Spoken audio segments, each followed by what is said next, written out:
നമസ്കാരം. തൊടിയിലെ ചെടി എന്ന പരിപാടിയിലേക്ക് എല്ലാവർക്കും സ്വാഗതം. കിട്ടാത്ത മുന്തിരി പുളിക്കും എന്നത് പഴയൊരു ചൊല്ലാണ്.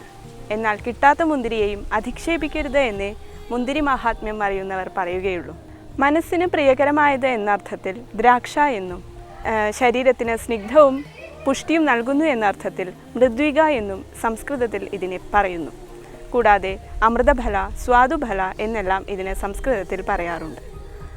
വൈറ്റേസി ഫാമിലിയിൽപ്പെടുന്ന ഈ സസ്യത്തിൻ്റെ ശാസ്ത്രീയ നാമം വൈറ്റീസ് വിനിഫറ എന്നതാണ്.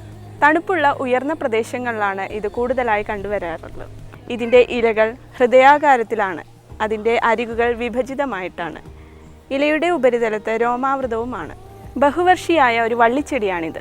5-6 അടി ഉയരത്തിലുള്ള പന്തലിട്ടാണ് ഇതിനെ കൃഷി ചെയ്തു വരാറുള്ളത്. ഇതിൻ്റെ പൂവിന് പച്ച നിറമാണ് ഉള്ളത്. ഇതിൻ്റെ ഫലം മുന്തിരിങ്ങ കുലകളായിട്ടാണ് കാണപ്പെടുന്നത്. ഇത് വിവിധ വർണ്ണങ്ങളിൽ കാണപ്പെടുന്നു. പച്ച, പർപ്പിൾ, കറുപ്പ് എന്നീ വർണ്ണങ്ങളിൽ ഇത് കാണപ്പെടാറുണ്ട്.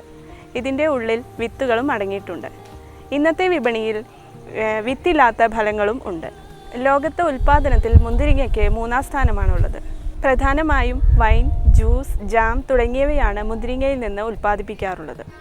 ധാരാളം വൈറ്റമിനുകളാൽ സമ്പന്നമായ മുന്തിരിങ്ങ ആരോഗ്യത്തോടൊപ്പം സൗന്ദര്യവും പ്രദാനം ചെയ്യുന്നു.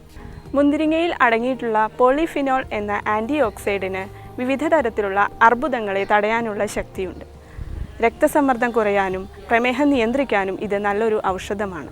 പ്രമേഹം മൂലമുണ്ടാകുന്ന ന്യൂറോപ്പതി, റെറ്റിനോപ്പതി തുടങ്ങിയവയെ നിയന്ത്രിക്കാൻ മുന്തിരിങ്ങയ്ക്ക് കഴിയുമെന്ന് പഠനങ്ങൾ തെളിയിച്ചിട്ടുണ്ട്.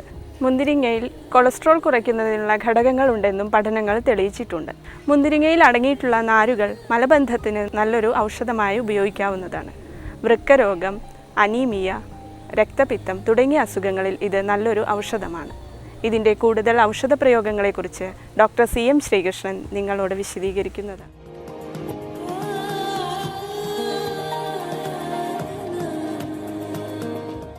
മുന്തിരി അല്ലെങ്കിൽ ദ്രാക്ഷ എന്ന് പറയും. ദ്രാക്ഷ ഫലോത്തമ എന്ന് ആയുർവേദം പറയുന്നത്. പഴങ്ങളിൽ വെച്ച് ഏറ്റവും ഉത്തമം ദ്രാക്ഷയാണ്, മുന്തിരിയാണ്. അത്ര അധികം ഗുണമുണ്ടതിന്. അത് പോഷക സമ്പുഷ്ടമാണ്, രക്തശുദ്ധീകരമാണ്. മാത്രമല്ല ഈ ഹൃദയം, ലിവർ, അതുപോലെ കിഡ്നി ഇതെല്ലാം ശുദ്ധീകരിക്കുന്ന കഴിവ് ഇതിനുണ്ട്. അതുപോലെ ഇത് ഈ കോൺസ്റ്റിപ്പേഷൻ, കുട്ടികൾക്കടക്കം മലബന്ധം ഉള്ളതാണെങ്കിൽ ഈ 5-8 മുന്തിരിങ്ങ എടുത്തിട്ട് നീരെടുത്ത് കൊടുത്താൽ മതി. വേണമെങ്കിൽ അത് ഉണക്കമുന്തിരി ആയാലും കുഴപ്പമില്ല. പിന്നെ ഇതൊരു ശീതവീര്യമാണ്. അതുകൊണ്ട് തന്നെ ശരീരം തണുപ്പിക്കാൻ, അതായത് ഈ രക്തം ചൂടായിട്ട് ശരീരം ആസകലം ചുട്ടുനീട്ടിലുള്ള ആൾക്കാർക്ക് ഇതിൻ്റെ സ്വരസം എടുത്തിട്ട് കൊടുക്കും. ഇത് ഈ രക്തസമ്മർദ്ദത്തിനും ഈ മുന്തിരി ധാരാളമായിട്ട് യൂസ് ചെയ്യും. അതുപോലെ ഈ രക്തം രക്തപിത്തം എന്നൊരു രോഗമുണ്ട്. വായിൽ കൂടെ രക്തം വരിക, മൂത്രത്തിൽ കൂടെ രക്തം വരിക. അവിടെയൊക്കെ ഈ ഉണക്കമുന്തിരിങ്ങ നീരെടുത്തിട്ട് ലേശം തേൻ ചേർത്ത് കൊടുത്തു കഴിഞ്ഞാൽ അത് അപ്പം നിൽക്കും.